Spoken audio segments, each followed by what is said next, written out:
Oh, what's up YouTube, this is Mox Lotus, and today I'm going to bring you guys my first impressions on the new Conspiracy set. So we've had a few of the cards spoiled so far, and I'm on the Magic the Gathering official website, but this doesn't have all the cards that have been spoiled yet. There have been a lot that have been leaked, and they'll probably be up in the next few days. And yeah, so I'm not going to go through all these cards, just some of the interesting ones. So first of all, we have Brago's Representative. This card will be pretty good if you're when you're actually drafting Conspiracy, because if you have cards with Will of the Council, you get an extra vote, and that could really change the game. So it's pretty cool. We've also got Rout. I think this might have been a reprint from Scars of Mirrodin or something, because it's got Elesh Norn there, and yeah, it's kind of like Wrath of God in a way.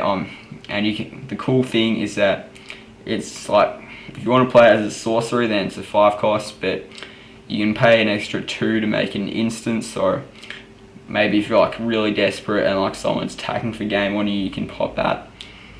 And yeah, so next card I want to talk about is Scourge of the Throne. This has the new dethrone mechanic, so that's pretty cool.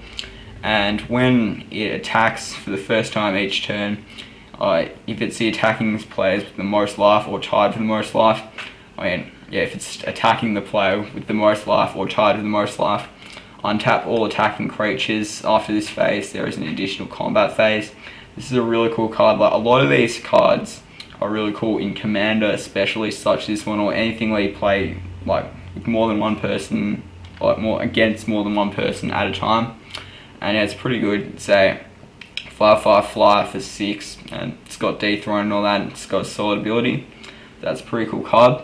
Another one is Exploration. This is kind of Explore, only you can do it forever, unless it gets removed, of course, but it's pretty good. For 1, you can play an additional land on each of your turns. That's really cool.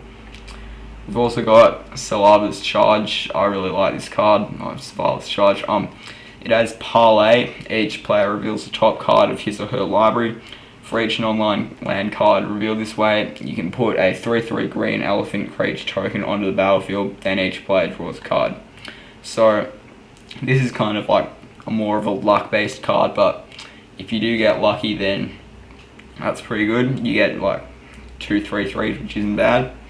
We've also got Brago, King Eternal. This is one of the new legendary creatures, and I think up here is one of the, there's 5. So far we know Brago, and we're going to get to these 2 a bit later, and these 2 still haven't been revealed yet.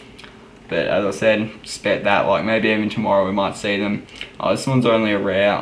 It's a 2/4 flyer for 4. That's flying. That's flying, but when it deals combat damage to a player, exile any number of target non-land permanents you control, and then return these cards to the battlefield under the owner's control.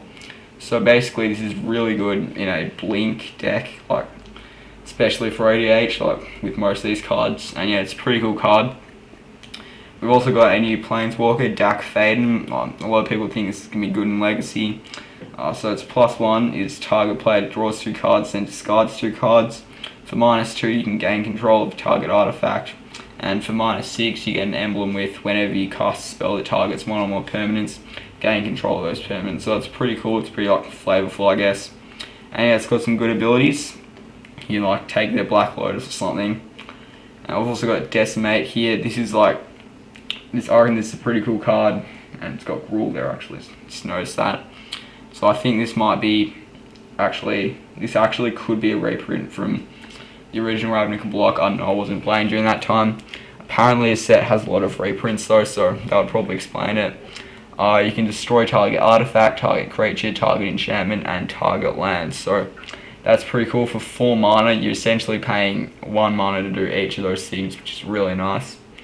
I've got Magister of Worth here, and this is the card I was talking about with the Brago's Representative, because Magister of Worth has Will of the Council, and so when it enters the battlefield, starting with you, each player votes for Grace or Condemnation. If Grace gets more votes, each player returns each creature card from his or her graveyard onto the battlefield. If Condemnation gets more votes, or the vote is tied, destroy all creatures other than Magister of Worth. So it's kind of a win-win for you either way. well, technically. And yeah, so the Bravos representative will really help out with the voting, because you get 2 votes at the start. This is one card that I really like, Marchese the Black Rose. Again, another good EDH commander. It has Dethrone, which is pretty nice new mechanic, and other creatures you also control have Dethrone. And whenever a creature you control with a +1/+1 counter on it dies, return that card to the battlefield under your control at the beginning of your next end step. So basically, if you like attack with a lot of creatures, then basically they can just keep coming back for more. But my personal favourite in the set so far is Selvala, Explore Returned, although that's probably because of bias. But yeah, basically, it's a legendary creature. It's got Parlay, so you can tap it, and each player reveals the top card of his or her library. And for each non-land card revealed this way, add green to your mana pool, and you gain 1 life. Then each player draws a card. Kind of reminds me about like Clash, but it's not Clash. It's nothing like it. And yeah, so I'm really happy that that's only a rare. Like I was scared it was going to be like a mythic or something, like with Marchesa.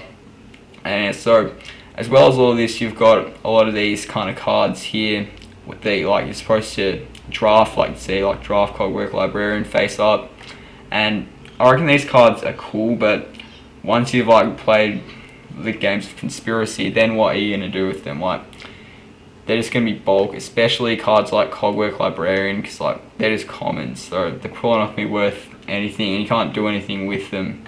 So I'm kind of a bit iffy about that. But in the background of these cards and with the conspiracies as well, you can see that there's some kind of like, it looks like a wax seal in a way, and like it kind of looks like it's got a crown on it, but I don't know, that just might be me. And so I'm interested to see what that is. I'm pretty sure like the story of Conspiracy is like, it's like something about like a family maybe, but I don't know, like some kind of royal family, but I don't know about that. So here we've got the Conspiracy cards, and the first thing that really bugs me about them is like this thing here with like the rarity and all that. Like I think the reason why they do it is it might be like something to do with like the game, but I don't think so. And yeah, they've also got this thing up there, so I'm going to see what that's all about. We've got 4 here. There's Backup Plan, Immediate Action, Power Play, and World Knit, and they're kind of like trap cards in a way, especially this one. And yeah, so I think they are pretty cool, but we'll have to see how they go. So yeah, hopefully you guys enjoyed this video. Tell me in the comments what you think of this set so far. I reckon it's pretty cool, and like I'm definitely thinking of picking up a few packs. And like these cards were all revealed today, so you can expect like a few more revealed tomorrow. And yeah, so thanks for watching again. Hopefully you enjoyed the video. Remember to rate, comment, and subscribe. Until next time, bye guys.